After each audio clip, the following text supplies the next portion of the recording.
Abre tu mente y escucha a tu corazón.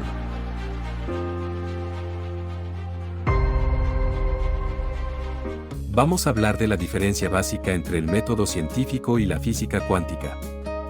Entonces podemos decir que el método científico es un proceso mediante el cual se busca entender el mundo natural a través de la observación, la experimentación y el razonamiento lógico. Se basa en la idea de que el conocimiento se adquiere mediante la realización de experimentos controlados y la observación de eventos naturales.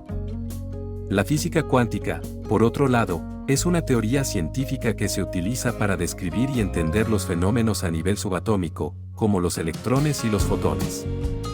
Esta teoría es considerada como una extensión de la física clásica y a menudo se considera como una descripción más precisa de la naturaleza a nivel subatómico.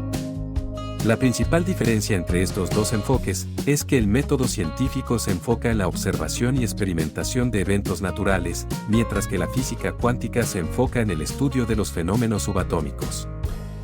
Aunque ambos son importantes en la comprensión del mundo natural, la física cuántica ofrece una descripción más precisa de la naturaleza a nivel subatómico. Sobre todo cuando hablamos de no localidad, no tiempo, no espacio. ¿A qué se refiere la física cuántica con la no localidad? La no localidad se refiere a la idea de que ciertos sistemas cuánticos pueden estar estrechamente relacionados a pesar de estar físicamente distantes entre sí. Esta relación se conoce como correlación cuántica, y se cree que es debido a que los sistemas cuánticos comparten una especie de conexión instantánea, que no está limitada por la velocidad de la luz. La noción de no localidad cuántica se relaciona con la idea de que los estados cuánticos están correlacionados más allá de la distancia espacial y del tiempo. Con lo cual puede haber una instantaneidad en las acciones, cambios o estados de dos o más partículas cuánticas, independientemente de la distancia que las separe. En resumen, la no localidad se refiere a la conexión instantánea entre partículas cuánticas, independientemente de la distancia espacial y temporal. Esta idea es una de las principales características de la física cuántica, y se considera como uno de los mayores desafíos para entender y explicar los fenómenos cuánticos. Ahora bien, ¿cómo podemos llevar esto a nuestra vida cotidiana y entender cómo funciona en nuestras vidas? A través de la intuición, nuestro yo cuántico vive en el mundo de las múltiples posibilidades, y esto se nos revela a través de las actitudes y emociones como la paz, la coherencia, el amor, el equilibrio y la plenitud, que marcan la brújula y la certeza de que la acción que estamos tomando es la correcta, a pesar de que nuestro razonamiento lógico lo rechace algunas veces. Esta sensación nos da la clave para comprender que ese yo cuántico se manifiesta en nuestra biología a través de una reacción bioquímica del cuerpo, experimentándose una sensación de bienestar, que finalmente nos da las respuestas a nuestras inquietudes en forma de pensamientos sutiles y espontáneos, ya que es el corazón el que se ha manifestado. Esto siempre va de la mano con el entrenamiento de la mente y con la conexión con nuestro ser. La integración de estos ámbitos en lo físico y no físico se pueden alcanzar a través del desarrollo personal y la toma de conciencia de quiénes somos. ¿Cuáles serían esas herramientas a usar en el desarrollo personal? Podemos citar algunas de ellas que abrirán el camino para la integración de lo no visible y lo visible, y que muchas veces no son perceptibles por nuestros sentidos. Entonces tenemos la meditación o atención plena. La meditación es una técnica que se utiliza para enfocar la mente y reducir el estrés.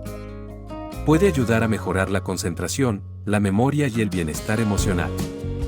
En muchas culturas se busca apaciguar los pensamientos y focalizar nuestra atención en el presente, desvinculando nuestra atención del pasado o el futuro, eliminando las emociones, como frustraciones, depresiones, ansiedades y miedos.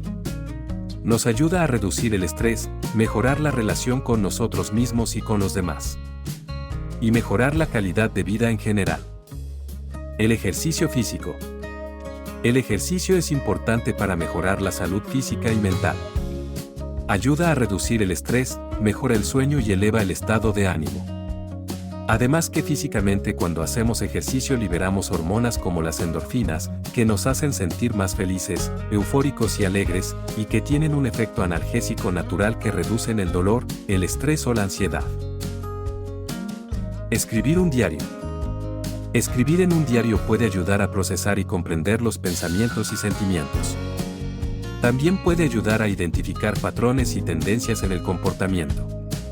Es una manera de ejercitar nuestra visualización para cambiar patrones de conducta y marcarnos metas. Con la confianza que ese poder, esa sabiduría, que nos pertenece a todos, se manifestará y nos dará las mejores opciones para la concreción de nuestros ideales. La autorreflexión. Tomar tiempo para reflexionar sobre tus pensamientos, sentimientos y acciones puede ayudarte a tener una mejor comprensión de ti mismo y de cómo interactúas con el mundo. Sobre todo verse como una parte del todo, entendiendo que no hay ninguna separación, excepto la que es creada por la mente, y nuestra identidad ficticia que es representada por nuestro ego. Bien lo dijo Shakespeare, ser o no ser. Es la conciencia del ser la que se manifiesta en la materia para que ésta se experimente. El ser es energía que no se crea ni se destruye, solo se transforma y experimenta. La guía de un mentor o profesional. El tener un guía como referencia que nos soporte y ayude en el desarrollo personal. Es clave para identificar nuestros potenciales y hacer que estos se manifiesten en el mundo físico, ya que siempre construimos en la mente y luego manifestamos la idea o pensamiento en el mundo físico. La lectura. La lectura es una herramienta valiosa para el desarrollo personal. A través de la lectura, se pueden adquirir nuevos conocimientos, ampliar la visión del mundo, aprender nuevas habilidades y técnicas, y conocer historias inspiradoras. Las redes sociales.